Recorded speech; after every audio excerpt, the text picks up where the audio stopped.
कि साधक है कौन और क्या साधना मार्ग सबके लिए है। उससे पहले हमें जानना पड़ेगा कि साधक और साधना है क्या।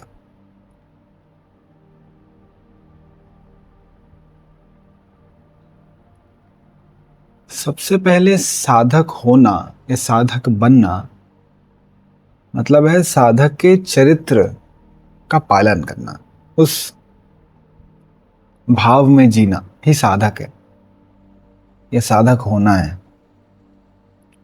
और साधना है साधक का चरित्र।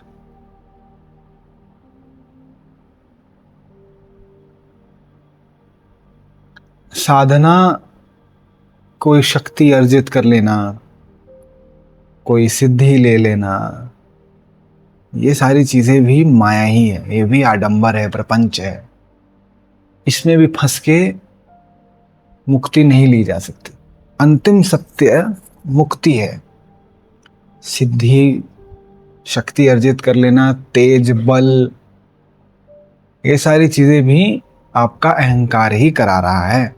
भले आप उसे देवी देवता का नाम दे के ले लेते हैं, लेकिन इसमें आपका अहंकार ही है।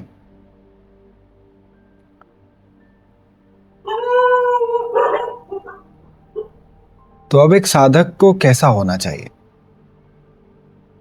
एक साधक को पहले तो स्वस्थ होना चाहिए। यहां मेरा स्वस्थ से मतलब है हेल्थ ही नहीं। जैसे बोलते हैं ना, आर यू फाइन? या आई एम फाइन, मैं ठीक हूं। पर स्वस्थ मतलब क्या? जैसे सनातन में या हमारे इतिहास में पूछा जाता है कि अरे आप स्वस्थ हैं कि नहीं। स्वस्थ का असली जो मतलब है वो है, क्या आप स्व में अस्त हैं, क्या आप खुद में हैं, वो है स्वस्थ होना। तो हमारे से ज्यादा ब्यूटीफुल सिविलाइजेशन नहीं है। यहाँ पे सवाल भी ऐसे किए जाते हैं कि अरे स्वस्थ हो, इसका मतलब ये नहीं पूछ रहा हूँ कि किडनी ठीक है कि नहीं, पीठ में दर्द है कि नहीं, या सर दर्द हो रहा है कि नहीं। स्वस्थ हो कि नहीं, स्व में अस्त हो कि नहीं, खुद में हो कि नहीं। क्या खुद में हो? क्या अवेयर हो? क्या तुम्हें रियलाइजेशन है कि तुम कर क्या रहे हो जिंदगी में? तो स्वस्थ होना ही साधक होना है। जिसको पता हो कि मेरी जिंदगी में क्या चल रहा है, उसको पता हो कि मैं कहाँ जा रहा हूं, उसको पता हो कि मैं जिंदगी के साथ जस्टिस कर रहा हूं, न्याय कर रहा हूं। और वो जस्टिस किसी के लिए सन्यास है, किसी के लिए गृहस्थ है, और किसी के लिए ट्रैवल करना भी है, किसी के लिए घुमक्कड़ी करना भी है। और वो तभी हो सकता है जब हर इंसान साधक बने और साधना को समझे कि साधना है क्या। साधना यहां पे खुद को है, खुद के चरित्र को साधना है। हम जितना बाहर भागेंगे, देवी देवता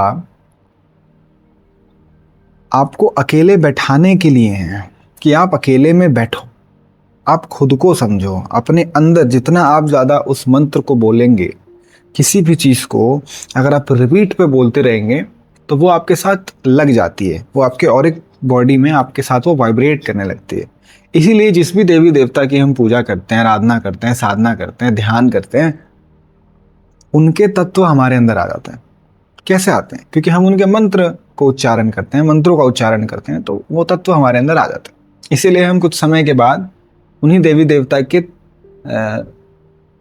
तरह बिहेव करने लगते हैं।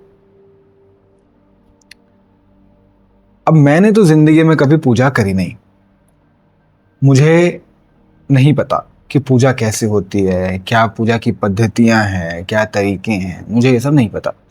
मैंने जिंदगी भर ध्यान किया है, पूरी जिंदगी।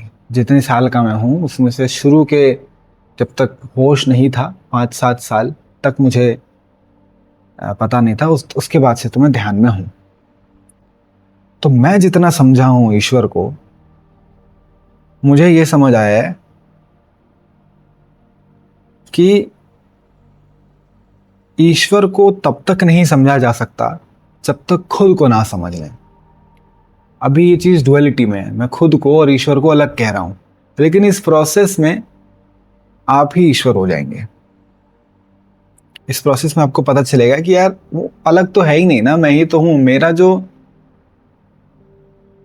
सबसे स्वच्छ रूप है, मेरे ऊपर के सारी मलिनता, सारे दुर्विचार या सारी दोषों को अगर मैं हटा दूं तो जो बच जाए वही ईश्वर है, तो जो बच जाए वही भगवान है, वही परम सत्ता है। पर जब आप घुसेंगे तब आपको अलग लगेगा कि मैं ये हूं और मैं ईश्वर को पाना चाहता हूं। पर मिड रास्ते में ही या थोड़ा 70-80% के पास जाके ये रियलाइजेशन तो हो जाती है कि मैं ही वो हूं। तत्वमसि महावाक्य है, यू आर दैट। पर अब ये सबके समझ की बात नहीं है ना। हर इंसान ये अगर समझने लगे तो इसके साथ एक और चीज आती है, वो है एग्जिस्टेंशियल क्राइसिस। ये अगर बिल्कुल सीधी भाषा में बोलें तो मोह भंग हर चीज से। एग्जिस्टेंस की लगता है कि सब झूठ है, सब नौटंकी है, और ये होना लाजमी है क्योंकि है क्योंकि ये सत्य है। इसीलिए कुछ लोगों को लोअर ट्रुथ में ही रखना चाहिए और वही ठीक है। लोअर ट्रुथ क्या है कि भैया ये काम मत करो, ईश्वर दंड दे देंगे। इतना बड़ा देश है, इतने सारे लोग हैं, इन सबको एथिकल रखना पॉसिबल नहीं है अगर हमारे पास एक धर्म ना हो तो यहां धर्म का बहुत बड़ा इंपॉर्टेंस है, एक रोल है कि इतने सारे लोगों को जो शायद वो इंटेलेक्ट नहीं रखते हैं, शायद उनके अंदर वो एम्पैथी नहीं है, वो सिंपैथी नहीं है, वो करुणा नहीं है, वो भाव नहीं है दूसरे जीव को लेके। एक ऐसा नहीं है कि मैं इसका कुछ कर दूं, सब स्वार्थ। क्योंकि ह्यूमन एक कहते हैं ना, सर्वाइवल ऑफ द फिटेस्ट, एक नेचर का रोल है कि जो फिट रहेगा नेचर में वो सर्वाइव करता है। एक बड़ा जानवर छोटे जानवर को मार के खा जाता है, क्यों? क्योंकि नेचर का रूल है सर्वाइवल ऑफ द फिटेस्ट। और ये हम अभी भी चलता है सोसाइटी में। सबसे ज्यादा वो फ्लरिश करता है जो फिट होता है। फिट यानी materially fit, socially fit, emotionally fit, physically fit. वो इंसान ज्यादा सर्वाइव करता है, अच्छे से सर्वाइव करता है, स्मूथली सर्वाइव करता है। तो अगर आपको सर्वाइव करना है तो पहले आपको फिट होना है, और फिट होने का मतलब है स्वस्थ होना है, स्व में अस्त होना है, खुद में होना है पहले। और जैसे जैसे आप खुद में होते जाओगे आप ईश्वर में होते जाओगे। उस हायर ट्रुथ तक पहुंचना है, खुद तक पहुंचना। और ईश्वर से मिलना तो इतना आसान है, इतना आसान है कि आप एक पलक झपक के मिल सकते हो, क्योंकि अंदर ही तो जाना है। लेकिन इतना ज्यादा लेयर्स हैं, इतने लेयर्स हैं कि पहुंचना मुश्किल है, लेकिन असंभव नहीं है। अब कोई मूर्ति पूजा से भी पहुंचता है, आइडल वर्शिप से भी जाता है, वो भी ठीक है। क्यों? ध्यान ही तो लगाना है, अंत में ध्यान लगाना है एक बिंदु पे। मैं तो कहता हूं कि मूर्ति भी रखने की जरूरत नहीं है, आप एक लाल बिंदु लगाएं, वो आप उसको समझे कि ये शक्ति है, ये माँ है, ये डिवाइन मदर है। आप करिए ध्यान, आपको ना मिले तो बताइए। क्योंकि ये सारी चीजें जो हैं ये हमने अपने लिए बनाई गई हैं कि हम समझें कि हमारा ध्यान लग पाए। किसी का ध्यान अगर बिंदु पे लग जा रहा है तो दिक्कत क्या है? किसी का ध्यान अगर नृत्य पे लग जा रहा है तो दिक्कत क्या है? किसी का ध्यान अगर एक सितार बजाते बजाते वो शून्य तक पहुंच जा रहा है, शिव तक पहुंच जा रहा है, तो दिक्कत क्या है?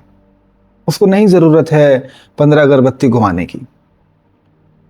लेकिन अगर किसी को अगरबत्ती घुमाते हुए, देवता की आंखों में देखते हुए, उसको उसका श्रृंगार करते हुए अगर वो शून्यता को एक्सपीरियंस कर रहा है, स्टिलनेस को एक्सपीरियंस कर रहा है, तो वो ईश्वर से मिल चुका है।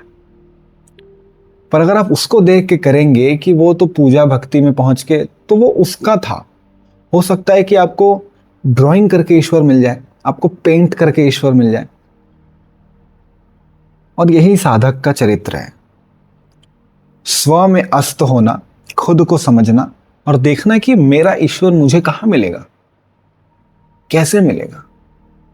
क्या मुझे साधना करके मिलेगा, क्या मुझे ध्यान करके मिलेगा, क्या मुझे दुनिया घूम के मिलेगा मेरा ईश्वर, क्या मुझे मेरा ईश्वर प्यार बांट के मिलेगा, क्या मुझे मेरा ईश्वर गाने लिख के मिलेगा।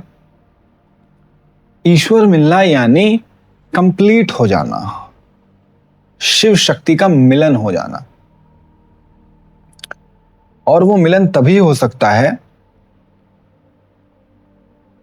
जब आपका शरीर और आपकी शक्ति एक और चलें और एक होने की चेष्टा करें, चाहें कि वो एक होना चाहते हैं। आपका शरीर चाह रहा है, यानी शरीर यानी मटीरियलिस्टिक डिजायर समझ लीजिए, वो चाह रहा है कि उसे खूब पैसे कमाने हैं, उसे खूब दौलत चाहिए, लेकिन अंदर की जो शक्ति है वो लग रही है सन्यास की तरफ, कि मुझे तो अकेले में रहना है, एकांत में रहना है। क्यों रहना है भाई? क्योंकि लगता है शायद उससे ईश्वर मिल जाएंगे, पर ऐसा नहीं है। जब तक बॉडी यानी शिव और शक्ति एक दिशा में ना जाए तब तक उनका मिलन नहीं होगा, तब तक सत्य समझ नहीं आएगा। ये शरीर क्या है बिना शक्ति के? कुछ नहीं है, शव है। शिव में ई की मात्रा हटा दी जाए, शिव में ई की मात्रा हटा दी जाए तो वो शव है, खुद शव है वो। तो वो ई की मात्रा ही शक्ति है। वो ई की मात्रा पे ध्यान दीजिए, अपनी शक्ति अपने हाथ में रखिए। अपनी शक्ति आपको कहते हैं ना, अपनी एनर्जी कंट्रोल करके रखिए। आप कहाँ एफर्ट्स डाल रहे हैं, किसको अपनी एनर्जी दे रहे हैं, कहाँ ध्यान लगा रहे हैं, वो सब आपको पता होना चाहिए। और वो पता कब चलेगा? जब आप एक साधक होंगे। साधक होना क्या है? स्व में अस्त होना। ओम शांति।